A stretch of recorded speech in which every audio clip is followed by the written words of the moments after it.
Udahlah susah-susah sampai sini. Boleh cari yang main benci-benci. Jagalah pokoknya aku tanti. Assalamualaikum warahmatullahi wabarakatuh dan salam sejahtera.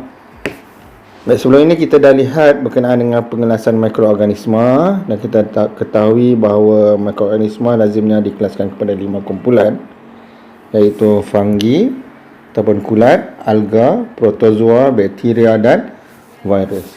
Baik, untuk hari ini kita akan sambung lagi pembelajaran kita. Kita akan lihat satu persatu berkenaan dengan setiap mikroorganisma ini. So, dengan tidak membuang masa lagi, jom kita lihat buku teks. Sila buka muka surat 6. Kalau diperhatikan di sini, kita akan lihat ciri-ciri yang ada pada fungi ataupun kulat.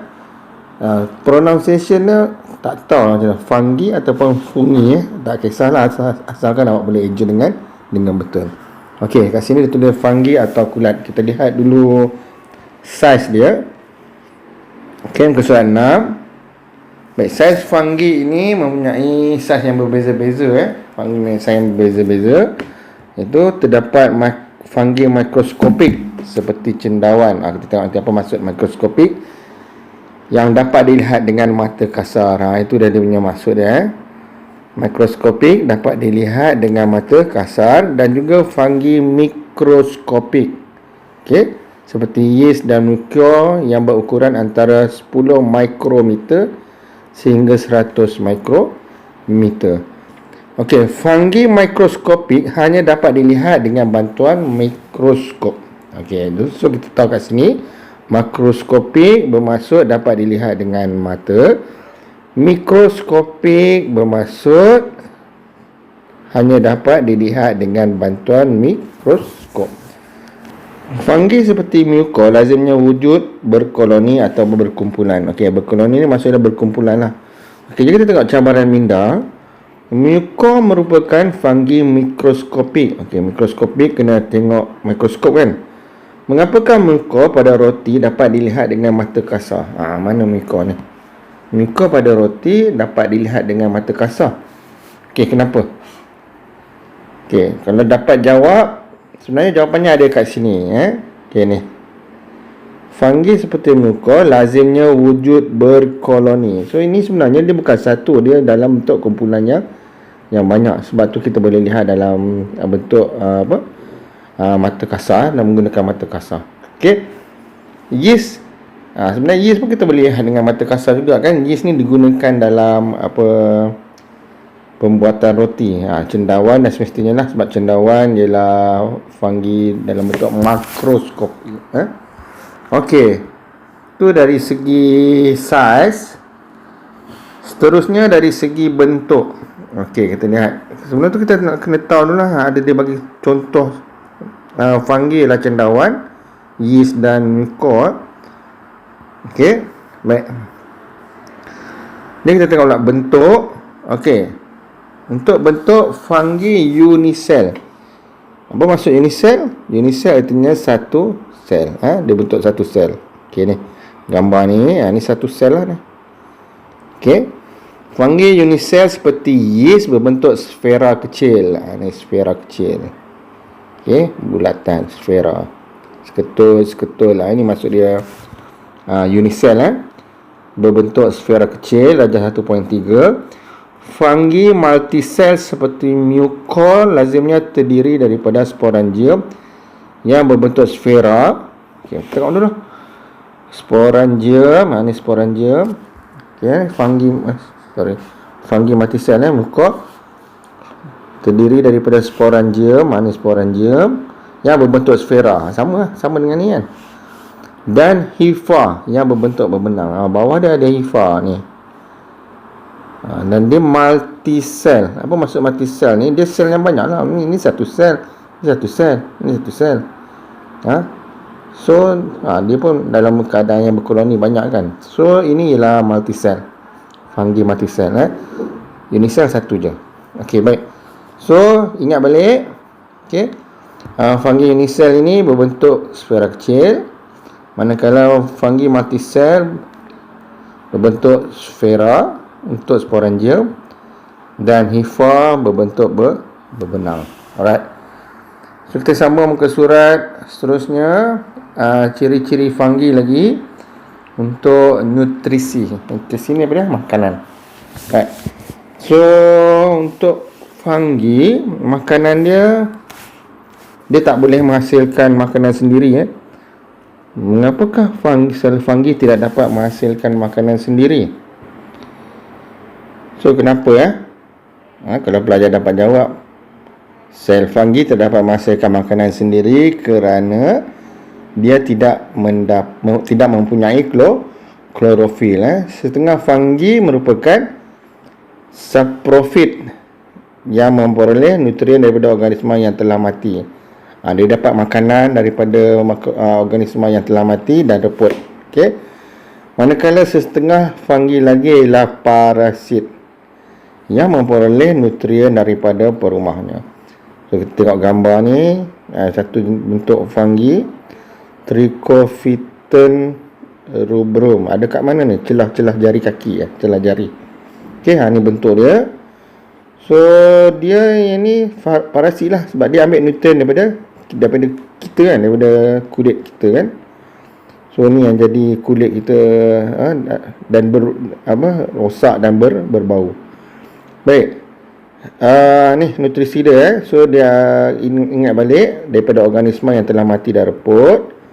Okey, dan satu lagi ialah parasit memperoleh nutrien daripada perumah dia. Ni macam ni, perumah dia ialah manusia. Okey. Imbas kembali, apakah kepentingan fungi saprofit dalam kitar nitrogen, kitar karbon dan kitar oksigen? Okey. So apa kepentingan dia? Kena ingat balik apa kitar nitrogen, kitar karbon dan kitar oksigen.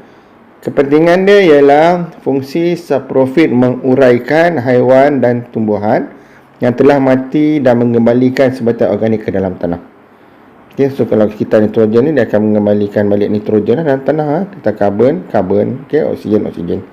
Baik, itu fungsi fungi saprofit. Baik, itu makanan. Kemudian kita pergi seterusnya, ciri habitat.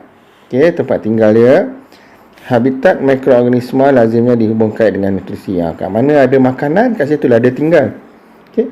Oleh itu, fungi biasanya hidup di tempat yang mempunyai bahan reput yang banyak. Okay, ini kalau macam pokok-pokok bahan reput.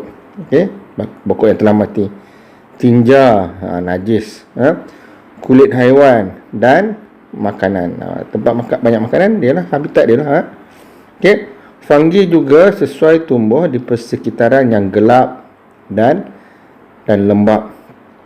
Celah kelengkang, celah-celah jari.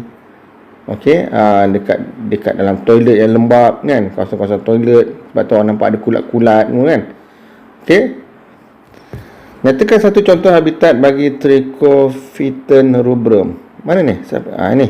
Trichophyton rubrum ni dekat mana? Celah-celah jari kaki, celah-celah mana lagi? Celah ketiak kan, bau masam tu ialah bau fungi lah, bau fungi lah kan. Okey. Ataupun di kulit kan, fungi kulit apa yang jadi kurap dan kayap. Okey. Tapi nanti kita tengok yang tu lagi nanti. Baik, seterusnya adalah cara pembiakan. Okey. Kita lihat cara pembiakan ada dua. Fungi unisel, ingat yeast tadi, seperti yeast membiak secara asexual melalui pertunasan. Okey, ni rajah satu pun ni. Kita tengok dulu. Ni pertunasan. Okey, maksudnya apa? Ini ialah yeast. Okey. Okey, pada satu ketika dia akan membiak, dia akan bertunas. Okey. Ini tunas dia. Okey, pertunasan, dan akhirnya dia akan terpisahlah dan jadi yeast yang baru, anak-anak yeast. Okey, daripada satu yeast induk tu. Okey, ni ialah pembiakan secara pertunasan, iaitu pembiakan asexual. Itu untuk fungi unisel. Fungi multisel pula seperti muko. Mana muko? Ni yang bawah ni ialah muko. Membiak secara asexual melalui pembentukan spora. Okey, ada accept pembentukan spora atau membiak secara seks. Oh, dua-dua boleh. Okey, accept pun boleh. Seks pun boleh. Okey, melalui konjugasi. Nanti kita lihat apa maksud dia. Okey, jadi kita dah tengok yeast, sekarang kita nak tengok mucus pula.